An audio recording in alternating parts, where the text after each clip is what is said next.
Praise the Lord, dear all brothers and sisters in Christ. I want to greet you all in the name of Lord and Savior Jesus. இந்த நாளிலும் கூட நம்முடைய கர்த்தரும் இரட்சகருமாய் காணப்படுகிற இயேசு கிறிஸ்துவின் நாமத்தினாலே உங்கள் யாவருக்கும் என்னுடைய வாழ்த்துதலை தெரிவித்துக் கொள்கிறேன். இந்த நாளிலும் கூட நாம் பார்க்க போகிற தலைப்பு animals are obeying to the lord. மிருக ஜீவன்களும் கூட கர்த்தருக்கு கீழ்ப்படுகிறது. அந்த தலைப்பிலே சில காரியங்களை நாம் இந்த நாளிலே தியானிக்கலாம். இந்த நாளிலே யோனாவின் புஸ்தகம் 1ஆம் அதிகாரம் 17வது வசனத்திலே நாம் வாசிக்கிறோம். யோனாவை விழுங்கும்படி ஒரு பெரிய மீனை கர்த்தர் ஆயத்தப்படுத்தியிருந்தார். அந்த மீனின் வயிற்றில் யோனா ராப்பகல் 3 நாள் இருந்தான். ஆகையாலே யோனாவை குறித்து நமக்கு நன்றாக தெரியும்.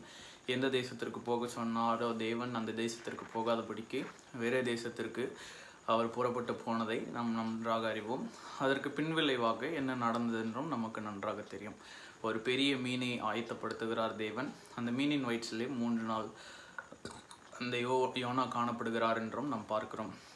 இதிலிருந்து நாம் கற்றுக்கொள்ள வேண்டிய பாடம், அந்த திமிங்கலத்தினுடைய அந்த மீனினுடைய அனுபவத்தை நம்முடையவர்களாய் காணப்பட வேண்டும். முதலாவதாக பார்க்கும் பொழுது அந்த திமிங்கலம், அந்த மீனானது தியாக மனப்பான்மை உடையதாய் காணப்படுகிறது என்பதை நம்மால் பார்க்க முடியும். என்ன தியாகம் அது செய்கிறது என்று பார்க்கும் பொழுது, 3 நாள் யோனா தன்னுடைய வயிற்றில் இருக்கிறார் என்றால் அங்கே யோனாவை புசித்து விட்டதாக தான் அர்த்தம். ஆகையாலே புசித்து விட்டு வயிற்றிலேயே பாதுகாக்க வேண்டும் என்றால் வேறு ஆகாரத்தை எதையும் புசிக்கக்கூடாது, தண்ணீர் குடிக்கக்கூடாது. இவைகள் எல்லாம் செய்யாத பொழுது யோனாவை அங்கே பாதுகாத்தது போல இருக்கும். ஜீரணிக்காதபடிக்கு பாதுகாத்து கொண்டபடியாக இருக்கும். ஆகையால 3 நாள் தன்னுடைய உணவை அது மறந்து போகிறது.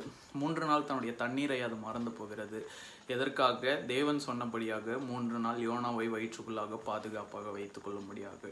ஆகையாலே அந்த தியாகத்தை அது செய்கிறதாய் காணப்படுகிறது. 3 நாள் உணவு பானம் எதுவும் இல்லாமல் தியாகம் செய்கிறதாய் காணப்படுகிறது என்று நாம் பார்க்கிறோம். ஆகையாலே தேவன் கட்டளையிட்டபடி அந்த மீனானது செய்து முடித்ததை நாம் பார்க்கிறோம். ஆகையால முதலாவதாக கீழ்ப்படிந்தது, இரண்டாவதாக தியாகத்தோடு கூட காணப்படுகிறது என்று நாம் பார்க்கிறோம். ஆகையாலே இப்பேற்பட்ட அனுபவத்தை உடையவர்களாய் நாமும் கூட காணப்பட வேண்டும். மிருக ஜீவன்களாலே அவ்விதமாய் செய்ய முடியும் என்றால் நம்மாலேயும் செய்ய முடியும். கீழ்ப்படிய வேண்டும். தியாக மனப்பான்மை உடையவர்களாய் நாம் காணப்பட வேண்டும். அங்கே நாம் பார்க்கிறோம், எலியா தாத்தாவினுடைய வாழ்க்கையிலையும் பார்க்கிறோம். அவர் கேரி தாற்றங்கரையில் இருக்கும் பொழுது ஒரு காகத்தை தனக்கு ஆகாரம் கொடுக்கும்படியாக ஆண்டவர் அனுப்புகிறார். அந்த காகத்தை பார்க்கும் பொழுது காகத்தினுடைய குணாதிசயம் என்ன? நம்முடைய கரங்களிலே ஆகாரம் இருக்கும் பொழுது அதை கொத்தி கொண்டு திருடி கொண்டு போய் புசித்து தான் அதற்கு பழக்கமே தவிர ஒருவருக்கு ஆகாரம் கொண்டு வந்து கொடுத்து அதற்கு பழக்கம் இல்லை. ஆனால் நாம் பார்க்கிறோம், தேவன் கட்டளையிட்ட உடனே எலியா தாத்தாவிற்கு அந்த காகமானது ஆகாரத்தை கொண்டு வந்து கொடுக்கிறதை நாம் பார்க்கிறோம்.